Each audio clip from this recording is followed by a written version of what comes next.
Dalawa na ang nasawi dahil sa acute watery diarrhea sa Ilocos Region. Ayon sa Center for Health Development Region 1, naitala po yan sa La Union at Dagupan City. Umabot sa mahigit 3,000 ang naitalang kaso hanggang katapusan ng Pebrero. Pinakamataas ay mula sa Pangasinan.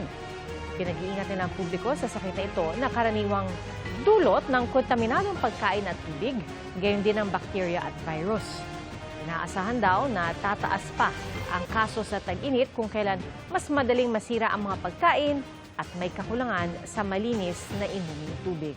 Tinutukan ng ilang kaanak ng mga biktima ng gyera kontra droga ng Administrasyong Duterte ang unang pagharap ng dating Pangulo sa International Criminal Court.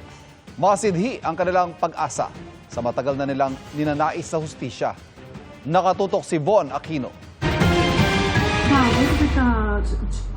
Taimtim na pinanood ng ilang kaanak ng biktima ng war on drugs ang pagharap ni dating Pangulong Rodrigo Duterte sa pre-trial ng kanyang kaso sa ICC. Naiinis ako kasi yung reaction niya ganon.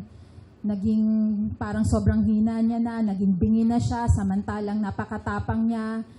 Sana po, dun po sa ibang bansa siya dinala, dun din po siya aanuhan ng kaso, lilitisin. Kasi dito po sa Pilipinas, wala po kaming pag-asa. Doon po kami sa ibang bansa lumapit. Nanariwa raw sa alaala ni Shira Escudero ang mapait na sinapit ng kanyang kapatid na dinukot at pinatay. Buti nga po siya may due process. Buti nga po siya nararanasan yung human rights na ipinaglalaban namin. Pero kami, dinanas po ba namin yung human rights? Kami pong mga pamilya po namin, yung kapatid ko.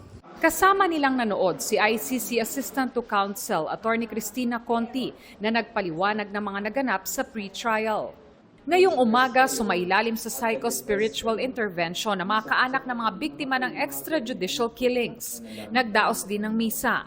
Kasamang dumalong isang ginang na ang anak ay namatay sa bala at saksak noong August 2017 matapos ipagbigay alam sa kanila ng mga pulis at barangay na kasama sa drug watch list ang kanyang anak. Nagpasalamat kami sa Panginoon dahil nagkaroon na ng hustisya yung pagkamatay ng anak namin.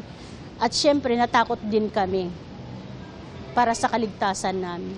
Kasi po syempre malaki po yung malaking tao po yung kalaban namin. Sana makulong na siya. Ayon kay ICC Assistant to Counsel Attorney Cristina Conti, maaring ipatawag ng ICC ang mga nakaligtas na biktima ng EJK at ang mga pamilya ng mga biktima ng EJK para mag-participate sa trial. Pero hindi naman daw sila required na magpunta pa sa ICC. Hindi required.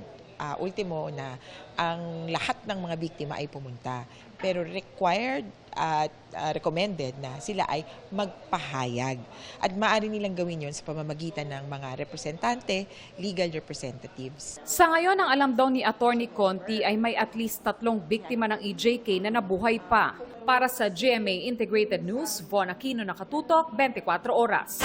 Nagtungo sa Liwasang Bonifacio sa Maynila ang mga taga-suporta ni dating Pangulong Rodrigo Duterte para sa isang prayer rally. At ang latest doon sa live na pagtutok ni Jonathan. Jonathan?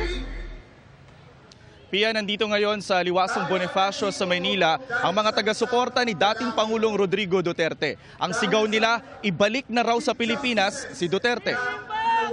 Isigaw natin, bring him home! Nakasuot ng puti at berde ang karamihan sa mga taga-suporta ni dating Pangulong Rodrigo Duterte na nagsama-sama sa prayer rally sa Liwasang Bonifacio dito sa Maynila. Bitbit nila ang mga maliliit na watawat ng bansa at mga karatulang nanghihingi ng hustisya para kay Duterte at bumabatikos kay Pangulong Bongbong Marcos. Bago pumunta rito, nag-motorcade muna ang mga supporter sa iba't ibang lansangan sa Metro Manila. May mga prayer rally din sa iba't ibang bahagi ng Luzon, Visayas at Mindanao. Mamaya magkakaroon ng vigil at interfaith prayer para ipagdasal si Duterte. Sabi ni Attorney Salvador Panelo, dating Presidential Legal Advisor ng Administrasyon Duterte, tiwala silang pakikinggan ng gobyerno ang kanilang panawagan. Upang ipamukha sa kanila na kataksilan ang pagpapakanulo ng dating Presidente Duterte sa mga dayuhan. Pag hindi sila nakinig, yan ang simula ng pagbagsak ng pamahalaan. Sa mga sakripisyo at mga Kabi-kabila ang isinagawang pagkilos ng mga taga-suporta ni dating Pangulong Duterte. Sa Davao City, nakabantay ang mga supporters sa labas ng Duterte residence. Nag-aalay rin sila ng dasal. May pagtitipon din sa Isabela City sa Basilan, Molave, Zamboanga del Sur at sa Mandaue City sa Cebu. Pia, as of 5 p.m. nasa 2,000 yung mga tao rito sa Liwasang Bonifacio, batayan sa crowd estimate ng Manila Police District. Yan muna ang latest mula rito sa Maynila. Balik sa'yo, Pia. Maraming salamat, Jonathan Andal.